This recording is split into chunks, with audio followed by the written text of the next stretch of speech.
Assalamualaikum warahmatullahi wabarakatuh. Perkenalkan, nama saya Adlia Tiara Ramadhania dari kelas 11 MIPA 2. Di video ini saya akan membahas salah satu tokoh yang bertugas sebagai pengibar sangsaka merah putih pada saat proklamasi kemerdekaan Indonesia, yaitu Latif Hendraningrat. Latif Hendraningrat lahir di Jakarta pada tanggal 15 Februari 1911 dengan nama lengkap Raden Mas Abdul Latif Hendraningrat. Ia berdarah Ningrat Jawa dari pasangan Raden Mas Muhammad Said Hendraningrat dan Raden Ajeng Hairani. Ayah Latif adalah seorang Demang atau Wedana di wilayah Jatinegara. Sang ibunda wafat ketika Latif baru berumur 1 tahun.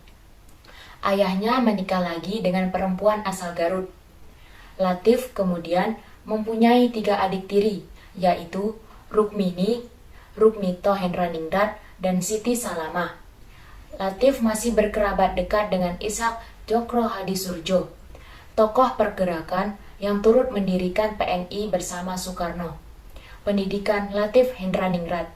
Latif pertama kali bersekolah di Europes Lagrange School atau ELS yang berada di Jakarta, Pasuruan, dan Cianjur. Setelah lulus tingkat sekolah dasar, dia melanjutkan sekolah menengah mulu di Bandung dan Surabaya. Kemudian, setelah lulus di sana, dia melanjutkan kembali sekolahnya di AMSB atau setara dengan SMA di Kota Malang. Setelah menamatkan pendidikan menengah atas, dia melanjutkan kuliah di Sekolah Tinggi Hukum, yaitu Rechthoek School yang berada di Jakarta. Selain itu, 6 tahun sebelum proklamasi kemerdekaan, dia juga pernah sekolah di Teacher College di Columbia University, New York. Sejak muda, Latif Hendraningrat sudah turut dalam pergerakan nasional. Ia adalah anggota Perkumpulan Indonesia Muda dan Suharja Wirawan, Laskar Kepanduan Partai Indonesia Raya atau Parindra, yang dirintis Dr. Sutomo, salah seorang pendiri Budi Utomo pada 1930. Latif juga pernah berprofesi sebagai pengajar, dengan menjadi guru bahasa Inggris di perguruan rakyat dan sekolah milik Muhammadiyah di Batavia, Jakarta.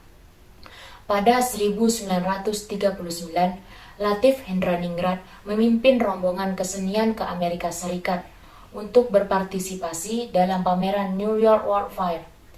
Pada masa pendudukan Jepang di Indonesia, yang berlangsung sejak 1942, Latif Hendraningrat mulai tertarik dengan bidang ketentaraan. Ia kemudian bergiat di Pusat Latihan Pemuda atau Seinen Kurenso, bentukan pemerintah Dai Nippon. Ketika peta dibentuk pada 3 Oktober 1943, Latif Hendraningrat langsung mendaftarkan diri dan diterima. Karirnya cukup bagus.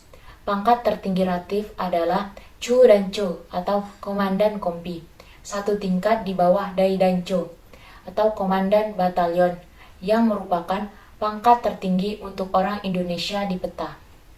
Bersama-sama para pemuda, Latif Hendraningrat mendesak Soekarno dan Hatta untuk segera menyatakan proklamasi kemerdekaan Indonesia setelah Jepang kalah dari sekutu. Namun, Soekarno dan Hatta rupanya masih ingin menunggu persetujuan Jepang. Peristiwa Rengas Dengklok bisa terlaksana berkat izin Latif. Ia adalah orang yang bertanggung jawab atas keamanan Jakarta. Ia menggantikan tugas atasannya, Kasman Sinodimejo, yang sedang berada di Bandung. Latif bertugas memastikan kelancaran proklamasi kemerdekaan Republik Indonesia tanggal 17 Agustus 1945. Ia mengawal Soekarno dan Hatta ke lokasi pembacaan teks proklamasi di Jalan Pegangsaan Timur, nomor 56 Jakarta Pusat. Selain itu, Latif juga bertindak sebagai pengibar sangsaka merah putih bersama Suhud Sastrokusumo dan Surasti Karma Trimurti.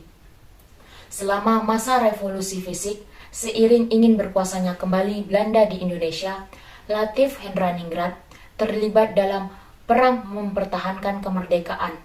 Ia pernah menjadi Komandan Militer Kota atau KMK di Yogyakarta yang saat itu menjadi ibu kota Republik Indonesia. Latif berhubungan baik dengan Panglima Besar Jenderal Sudirman dan turut merumuskan taktik gerilnya selama masa-masa genting itu. Ia juga ikut merencanakan serangan umum 1 Maret 1949 yang menghasilkan penyerahan kedaulatan penuh untuk Indonesia.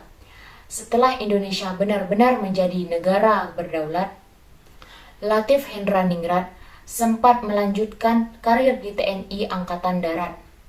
Sejak 1952, ia ditugaskan ke luar negeri sebagai atase militer Kedubes Republik Indonesia di Manila, Filipina. Kemudian dipindahkan ke Washington, Amerika Serikat hingga 1956. Pulang ke tanah air, Latif Hendraningrat ditunjuk untuk memimpin Sekolah Staf dan Komando Angkatan Darat atau SSKAD.